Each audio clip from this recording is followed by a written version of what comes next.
পরিবর্তন করতে চাইতেছি, রাজনীতির একটা প্যাটার্ন পরিবর্তন করতে চাইছি। এই হাজার হাজার মোটরসাইকেল, হাজার হাজার মানুষ টাকা দিয়ে মিছিল করে না, এগুলো বন্ধ করতে হবে। যদি এগুলো বন্ধ হয় তখনই ভালো মানুষ রাজনীতিতে আসবে। যদি টাকার খেলা না থাকে, টাকা দিয়ে ভোট কেনা যাবে না। আমার একটাই কথা, আমার বাংলাদেশের জনগণ, সামনে ইলেকশন আসতে আছে, এই ইলেকশনে কোনো মার্কা দেখে কি আমরা ভোট দেবো? না, কোনো মার্কা দেখে ভোট দেবো?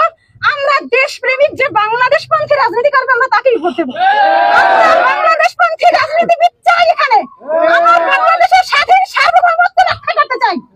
আমার বাংলাদেশের স্বাধীন সার্বভৌমত্বের উপর যে আঘাত আনবে, সে যত বড় ক্ষমতা সম্পন্ন হোক, এই বাংলাদেশ প্রেমী জনগণ তাকে টেনে হিসকে নামাবে। আপনারা পারবেন না আপনারা এই কাজটা? আপনারা কি ক্ষমতাকে ভয় পান, ভারতকে ভয় পান, আগ্রাসনকে ভয় পান?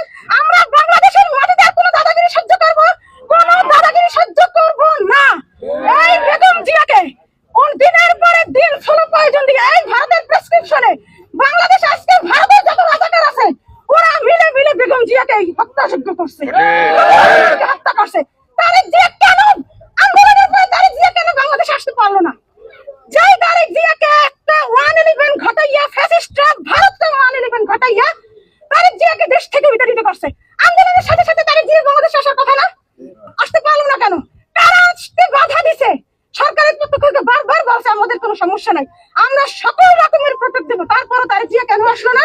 তার মানে এই ভারতের সাথে যেগুলো বাংলাদেশের মুখোশধারী রাজনীতিবিদ, যারা টাকার পাহাড় গড়ছে রাজনীতিকে কেন্দ্র করে টাকার পাহাড় গড়ছে, ওদের কারণে আসতে পারে নাই। ওরা তারেক জিয়াকে বারবার ভয় দেখাইছে, এটা করতে হবে, ওটা করতে হবে, ভারতের সাথে নেগোসিয়েশন করতে হবে, আর নাহলে আপনাকে বাড়ি ফেলাইবে। আজকে বিএনপি, আমি তারেক জিয়াকে আজকে আপনাদের মাধ্যমে তারেক রহমান সাহেবকে জানাতে চাই, আমার ওসমানের মাথায় গুলি না, বাংলাদেশের মাথায় গুলি, স্বাধীনতা সার্বভৌমত্বের মাথায় গুলি, ওসমানের মাথায় গুলি না। এবং আজকে আপনার দলের লোকেরা যারা ওসমান মির্জা ফখরুল সাহেব আমার ওসমানের নামই জানে না, সারা বিশ্ব আমার ওসমান হাদির নাম জানে, মির্জা ফখরুল জানে না। মির্জা ফখরুল যদি বয়সের ভারে আমার ওসমানের নাম না জানে, তাহলে সে কিভাবে ইলেকশন করবে? তাহলে সে জনতার দায়িত্ব কিভাবে নেবে? তাকে বাদ দিতে হবে। আর যদি সে ইচ্ছাকৃত ভাবে ভারতের মদত পুষ্ট হয়, কারোর সাথে নেগোসিয়েশন করে যে আপনি ওসমানের নামই বলবেন না, একটা এমন একটা ভান ধরবেন ওসমান ছিল যেন একটা কি, আপনি এটা করবেন, তাহলে ওকে বাংলাদেশে রাখার কোন ক্ষমতা কোন দলের নাই, তাকে জনগণ তাকে নামাই দেবে। কোন রাজনীতিবিদ হিসাবে মির্জা ফখরুল থাকতে পারবে না। মনি এসে বলে গিনিপিগ, মনি এত বড় সাহস কোথায় পায় আমার ওসমান হাদিকে গিনিপিগ বলে? এত বড় অধিকার কি বাংলাদেশের আপনারা দিয়েছেন? বাংলাদেশের আপনারা জনগণ দিয়েছে? মনিকে দিয়েছে, সে বিএনপির সাইনবোর্ড দিয়ে ওসমানকে বলে গিনিপিগ। সে হঠাৎ করে আসছিল, হঠাৎ করে আবার চলে গেল। এই সমস্ত কথা যদি তারেক রহমান সাহেবকে উদ্দেশ্য করে বলতে চাই, সে এই মনি, এই পাপিয়া সম্বন্ধে, মির্জা ফখরুল সম্বন্ধে কি ব্যবস্থা নিবে? যদি ওরা দলীয় ভাবে কোনো ব্যবস্থা না নেয়, তাহলে আমরা বুঝবো যে এটা তারেক রহমানের কথা, এটা তারেক রহমানের কথা। আর যদি উনি ব্যবস্থা নেয়, তাহলে বুঝবো যে এটা ওদের কথা, ওরা ভারতের সাথে নেগোসিয়েশন করবে। কথা একটাই, ইনসাফের বাংলাদেশ চাই। একটাই আমার কথা, একটাই, ইনসাফের বাংলাদেশ চাই, সততার বাংলাদেশ চাই।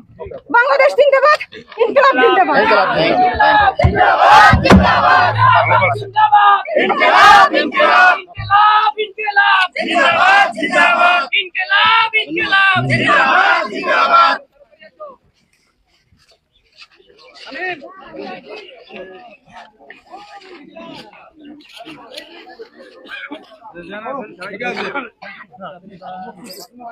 দাঁড়া ভাই,